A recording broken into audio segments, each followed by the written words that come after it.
প্রথমে দেখে নেব 30টি তাজা সংবাদ। শুরুতেই শিরোনাম। তৃতীয় প্রার্থী তালিকা প্রকাশ বিজেপির। অভয়ের মায়ের নাম ঘিরে বড় চমক পানিহাটিতে। মার্চে সত্যি ঢুকছে বকেয়া ডিএ। রাজ্য সরকারি কর্মীদের মহার্ঘ ভাতা নিয়ে বড় আপডেট। মধ্যরাতে আলিপুরে ছুটলেন প্রার্থী শুভেন্দু। ঘটনাস্থল থেকেই ফোন সিপিকে। চুঁচুড়ায় তৃণমূলের দেবাংশুকে কঠিন চ্যালেঞ্জ দিতে দাপুটে প্রার্থী দাঁড় করালো বিজেপি। জিতবেন কে?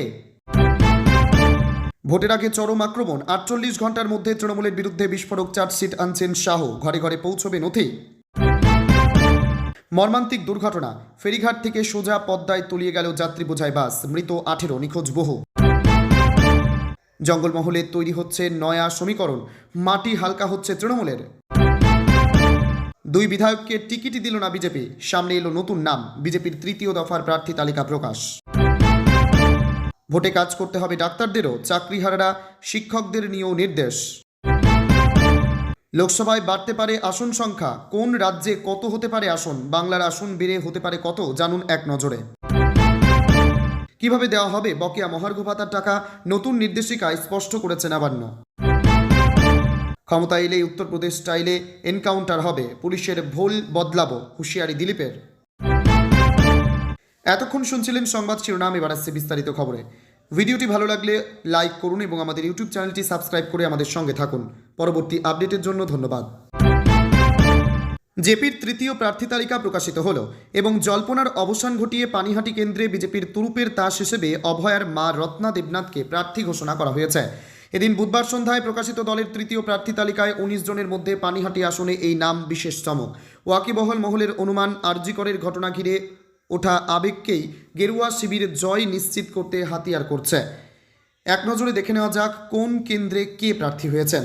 রানের সঙ্গে শত্রুতা নেই এমন দেশের জাহাজগুলিকে হরমুজ প্রণালী দিয়ে নিরাপদে যাতায়াত করতে দিতে রাজি তেহরান।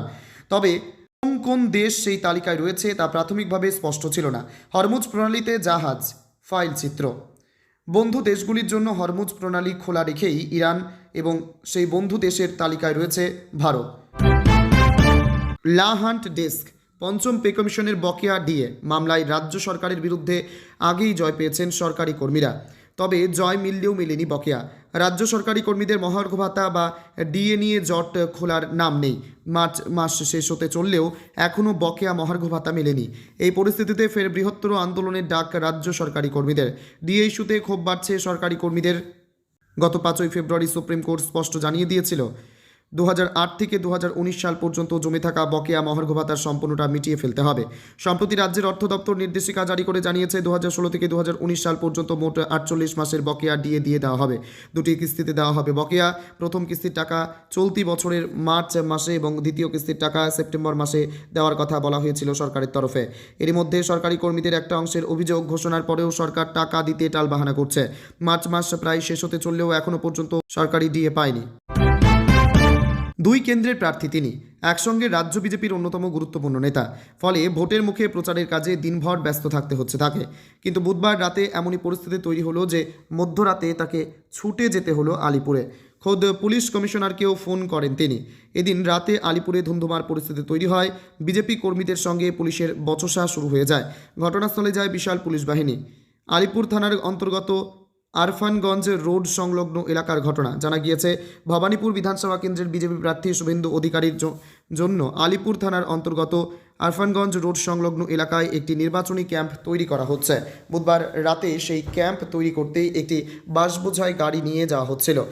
বিজেপির অভিযোগ, আলিপুর চিড়িয়াখানার পাশে আরফানগঞ্জ রোডের মুখে গাড়িটিকে আটক করে পুলিশ। স্থানীয় বিজেপি সমর্থকরা বিক্ষোভ দেখাতে থাকেন। ঘটনার খবর পেয়ে প্রায় মধ্যরাতে ঘটনাস্থলে পৌঁছান শুভেন্দু অধিকারী। ঘটনাস্থল থেকে কলকাতা পুলিশের সিপিকে ফোন করেন তিনি। সিও দফতরেও অভিযোগ করেন শুভেন্দু। বঙ্গের তৃতীয় দফায় প্রার্থী তালিকায় হুগলির চুঁচুড়ায় কেন্দ্রের তালিকায় কিছুটা চমক দিল বিজেপি। গতবার চুঁচুড়ায় সেই সময় সাংসদ থাকা লকেট চট্টোপাধ্যায়কে প্রার্থী করেছিল বিজেপি। তবে লকেট জিততে পারেননি। অন্যদিকে এবার বর্ষিয়ার নেতা তথা 3 বারের দাপুটে বিধায়ক অসিত মজুমদারকে টিকিট না দিয়ে দলের তারকা মুখপাত্র দেবাংশু ভট্টাচার্যকে প্রার্থী করছে তৃণমূল। সেই চুঁচুড়ায় এবার দলের স্থানীয় নেতা সুবীর নাগকে প্রার্থী করল বিজেপি। স্থানীয় তৃণমূলের একাংশের মধ্যে দেবাংশুকে নিয়ে ক্ষোভের মধ্যে বিজেপি তার বিরুদ্ধে দাঁড় করালো সুবীর নাগকে। হুগলি জেলার প্রাক্তন সভাপতি সুবীর নাগ এবার চুঁচুড়ায় অঘটন ঘটাতে পারেন বলে দলের শীর্ষ নেতৃত্বের কাছে বার্তা পৌঁছায়। চুঁচুড়া নিয়ে বিজেপির প্রার্থী হিসেবে অনেক প্রস্তাব জমা পড়লেও শেষ পর্যন্ত প্রাক্তন জেলা সভাপতির নামেই শিলমোহর দিল পদ্ম শিবির। দিলীপ ঘোষের বিরুদ্ধে বিতর্কে জড়িয়েছিলেন সুবীর। বছর তিনেক আগে সুবীর নাগকে তৃণমূল সাংসদ বিধায়কদের সঙ্গে চুঁচুড়ার এক অনুষ্ঠানে মঞ্চে দেখা গিয়েছিল। জানিয়ে সেই সময় বিজেপির সাংসদ দিলীপ ঘোষ তৃণমূলের সঙ্গে নাম জল্পনা চলা সুবীরের নাম নিয়ে আক্রমণ করে বলেছিলেন, কেউ গরু। ভোটের আগে রাজ্যের রাজনীতিতে নতুন করে উত্তেজনা তৈরি হয়েছে। আর মাত্র দুদিনের মধ্যেই বড় পদক্ষেপ নিতে চলেছে বিজেপি। তৃণমূল সরকারের বিরুদ্ধে একাধিক অভিযোগ তুলে একটি বিস্তারিত চার্জশিট প্রকাশ করতে চলেছেন কেন্দ্রীয় স্বরাষ্ট্রমন্ত্রী অমিত শাহ। রাজনৈতিক মহলে ইতিমধ্যে এই সিদ্ধান্ত নিয়ে জোর আলোচনা শুরু হয়েছে। দলীয় সূত্রে জানা গেছে, আগামী 28 মার্চ আনুষ্ঠানিকভাবে এই চার্জশিট প্রকাশ করা হবে। শুধু প্রকাশই নয়, এই নথি সাধারণ মানুষের বাড়ি বাড়ি পৌঁছে দেওয়ারও পরিকল্পনা রয়েছে। বিজেপির কর্মীরাই সরাসরি মানুষের কাছে গিয়ে এই অভিযোগপত্র তুলে দেবেন, যাতে ভোটের আগে নিজেদের অবস্থান স্পষ্টভাবে তুলে ধরা যায়। প্রথমে বিজেপির পরিকল্পনা ছিল নির্বাচনী ইস্তেহার আগে প্রকাশ করা, কিন্তু শেষ মুহূর্তে সেই কৌশল বদলানো হয়েছে। এখন ঠিক হয়েছে, আগে চার্জশিট প্রকাশ করে তৃণমূল সরকারের বিরুদ্ধে অভিযোগগুলো সামনে আনা হবে, তারপর এপ্রিলের শুরুতে ইস্তেহার প্রকাশ করা হবে। এতে করে ভোটের আগে রাজনৈতিক লড়াই আরও তীব্র হতে পারে বলে মনে করা হচ্ছে। এই চার্জশিটে মূলত গত কয়েক বছরের একাধিক বিতর্কিত বিষয় তুলে ধরা হতে পারে নিয়োগ দুর্নীতি। লাদেশের দৌলতদিয়া এলাকায় ঘটে গেছে এক মর্মান্তিক দুর্ঘটনা। যাত্রী ভর্তি একটি বাস পদ্মা নদীতে তলিয়ে যাওয়ার ঘটনায় এখনও পর্যন্ত অনেক মানুষের প্রাণহানির খবর পাওয়া গিয়েছে। সেই সঙ্গে বেশ কয়েকজন এখনও নিখোঁজ রয়েছেন বলে জানা গিয়েছে। এই হৃদয় বিদারক ঘটনার বিবরণে স্থানীয়দের মধ্যে শোকের পরিবেশ তৈরি হয়েছে। প্রাথমিকভাবে তথ্য অনুসারে বুধবার অর্থাৎ গতকাল বিকেল প্রায় 5টার একটু পরে খুবই অল্প সংখ্যক যাত্রী নিয়ে বাসটি যাত্রা শুরু করে। ধীরে ধীরে পথে যাত্রীর সংখ্যা আরও বাড়তে থাকে। পরে বাসটি ঢাকার উদ্দেশ্যে যাত্রা করার জন্য দৌলতদিয়া ফেরিঘাটের 3 নম্বর পন্টুনে দাঁড়িয়ে ফেরিতে ওঠার অপেক্ষা করছিল। আর ঠিক সেই সময় হাসনাহেনা নামের একটি ফেরি এসে পন্টুনে জোরে ধাক্কা মারে। আঘাতের তীব্রতা অনেকটাই থাকার কারণে পন্টুনের একটি অংশ ভেঙে যায়। এই রকম পরিস্থিতিতে হঠাৎ করেই বাসটি নিয়ন্ত্রণ হারিয়ে ফেলে। বাসটি প্রায় 40 জন যাত্রীসহ সরাসরি পদ্মা নদীতে গিয়ে পড়ে যায়। দুর্ঘটনাটি ঘটার সঙ্গে সঙ্গে কয়েকজন যাত্রী সাঁতার কেটে কোনো মতো তীরে উঠে আসতে সক্ষম হয়, তবে বেশিরভাগ যাত্রী বাসের ভিতরে আটকে পড়েন। জঙ্গলমহলে শক্তি বাড়াচ্ছে বিজেপি। উন্নয়নের লক্ষ্যে জঙ্গলমহলের 2টি গ্রামের ফুল বদল 300-র বেশি পরিবার তৃণমূল ছেড়ে বিজেপিতে যোগ দিল। রাজনৈতিক বিশ্লেষকদের মতে এই জঙ্গলমহলেই গত কয়েক বছরে পায়ের তলার ভিত শক্ত করেছিল তৃণমূল। 1992 সালের 12ই জানুয়ারি জঙ্গলমহলের এই গ্রামেই প্রথম পা দেন মমতা বন্দ্যোপাধ্যায়। জঙ্গলমহলের অধিবাসীদের দুর্দশার কথা তুলে ধরেন তিনি। রাজ্যবাসীকে উন্নয়নের প্রতিশ্রুতি দিয়ে পালাবদল ঘটেছিল মামাটি মানুষের সরকারের। তৎকালীন বিরোধী নেত্রী মমতা বন্দ্যোপাধ্যায়কে দুহাত তুলে আশীর্বাদ জানিয়েছিলেন জঙ্গলমহলের বাসিন্দারা। 2026 সালে হঠাৎ তাল কাটে। যে উন্নয়নকে হাতিয়ার করে মমতা বন্দ্যোপাধ্যায় সরকার গঠন করেছিলেন, এবার সেই উন্নয়নকে হাতিয়ার করেই শাসক শিবির ছাড়লেন 300-র বেশি পরিবার থেকে প্রায় 1000 কর্মী সমর্থক। জোরাম গ্রামের বাসিন্দাদের দাবি, এলাকায় কাজ নেই, বনজ সম্পদ আহরণ করেই সংসার চলে তাদের। এছাড়া গ্রামে শিক্ষা, স্বাস্থ্য, রাস্তা কোনো কিছুই নেই। বেশ কয়েকটি পানীয় জলের নলকূপ থাকলেও সেগুলি বিকল। তাদের ভরসা সরকারি প্রাথমিক বিদ্যালয়ের নলকূপ। এবার দ্বিতীয় দফার পরে এবার তৃতীয় দফার প্রার্থী তালিকা প্রকাশ করল বিজেপি। সাধারণ 21 বিধানসভা নির্বাচনে সব বিধায়ককে এবারে টিকিট দিয়েছে বিজেপি। তৃতীয় দফায় কাটা গেল 21-এর 2 বিজেপি বিধায়কের নাম। বিজেপির তৃতীয় দফার প্রার্থী তালিকা বলছে 26-এর নির্বাচনে বাদ গেলেন কোচবিহার দক্ষিণের বিধায়ক নিখিল রঞ্জন দে। পানিহাটি কেন্দ্র থেকে বিজেপির প্রার্থী হলেন আরজিকর কাণ্ডে নির্যাতিতা অভয়ার মা। এদিন দফার প্রার্থী তালিকা ঘোষণা করে বিজেপি। সেই তালিকাতেই পানিহাটি কেন্দ্রের প্রার্থী হিসেবে অভয়ের মায়ের নাম ঘোষণা করল বিজেপি। প্রসঙ্গত কয়েকদিন আগেই অভয়ের মা জানিয়েছিলেন তিনি পানিহাটি কেন্দ্র থেকে বিজেপির প্রার্থী হতে চান। অভয়ের মা জানিয়েছিলেন তিনি নিজেই ফোন করে বিজেপি নেতৃত্বের কাছে প্রার্থী হওয়ার ইচ্ছে প্রকাশ করেছেন। অভয়ের মা দাবি করেছিলেন মেয়ের জন্য ন্যায় বিচার পেতে হতে হাতে ক্ষমতা পেতে এই বিধানসভা ভোটে প্রার্থী হওয়ার সিদ্ধান্ত নিয়েছেন তিনি। ঘটনাচক্রে যেদিন অভয়ের মা এই বক্তব্য রেখেছিলেন, তারপর দ্বিতীয় দফার প্রার্থী তালিকা ঘোষণা করেছিল বিজেপি। যদিও দ্বিতীয় দফার প্রার্থী তালিকায় রাজ্য বিধানসভা ভোটের আগে আরও এক নজিরবিহীন সিদ্ধান্ত নিল নির্বাচন কমিশন।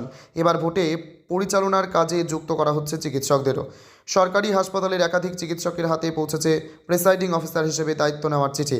একই সঙ্গে স্পষ্ট করে দেওয়া হয়েছে, দুর্নীতির অভিযোগে দোষী সাব্যস্ত বা চাকরি হারানো শিক্ষকদের কোনোভাবেই ভোটের কাজে ব্যবহার করা যাবে না। এই সিদ্ধান্ত ঘিরে ইতিমধ্যে নানা মহলে প্রশ্ন উঠতে শুরু করেছে। সরকারি হাসপাতালগুলিতে এমনিতেই রোগীর চাপ অত্যন্ত বেশি, বহু জায়গায় চিকিৎসক ঘাটতির অভিযোগ রয়েছে। তার মধ্যে ভোটের দায়িত্ব পড়লে পরিষেবা ব্যাহত হওয়ার আশঙ্কা প্রবল বলেই মনে করছে অনেকে। যদিও কমিশনের দাবি, এই দায়িত্ব বন্টন সংশ্লিষ্ট আধিকারিকদের মাধ্যমে নির্দিষ্ট নিয়ম মেনেই করা হয়েছে। অন্যদিকে বাস্তবে দেখা গিয়েছে, কিছু ক্ষেত্রে চাকরিহারা শিক্ষকদের নামেও ভোটের ডিউটির নির্দেশ গিয়েছে। এ প্রসঙ্গে কমিশনের ব্যাখ্যা, পুরনো তথ্য ভাণ্ডারের ভিত্তিতেই এমন ভুল হয়েছে, তবে দ্রুত সেই তালিকা সংশোধন করা হচ্ছে বলেও জানানো হয়েছে। রাজ্য সরকারের অর্থ দপ্তর আরও একটি বিজ্ঞপ্তি জারি করেছে। সেখানে স্পষ্ট করে বলে দেওয়া হয়েছে কী করে মেটানো হবে রাজ্যের সরকারি কর্মীদের বকেয়া মহার্ঘ ভাতা বা ডিএ। এতদিন পরে রাজ্য সরকারি কর্মীদের ডিএ বা মহার্ঘ ভাতা নিয়ে প্রতীক্ষার অবসান হলো। এবার রাজ্য সরকারের অর্থ দপ্তর আরও একটি বিজ্ঞপ্তি জারি করেছে। সেখানে স্পষ্ট করে বলে দেওয়া হয়েছে কী করে মেটানো হবে রাজ্যের সরকারি কর্মীদের বকেয়া মহার্ঘ ভাতা বা ডিএ। গত 13 মার্চ 2026 জারি করা বিজ্ঞপ্তিতে অর্থ দপ্তর জানিয়েছিল, বিভিন্ন সরকারি দপ্তরের ড্রয়িং অ্যান্ড ডিসবার্সিং অফিসারদের এই বিশেষ স্ট্যান্ডার্ড অপারেটিং প্রসিডিওর বা নিয়মাবলী নিয়ে আসা হয়েছে। এর প্রধান উদ্দেশ্য হল কর্মীদের বকেয়া ডিএর টাকা সম্পূর্ণ নির্ভুল ও দ্রুততার সঙ্গে তাদের মধ্যে বিলি করা হবে। নবান্নের নির্দেশিকা অনুযায়ী এইচআরএমএস এর মাধ্যমে সম্পূর্ণ বিল তৈরির কাজ সম্পন্ন করতে হবে। তাতেই রাজ্য সরকারি কর্মীদের উদ্দেশ্যে বকেয়া ডিএ দেওয়ার বার্তা স্পষ্ট করে দিয়েছিল রাজ্য সরকার।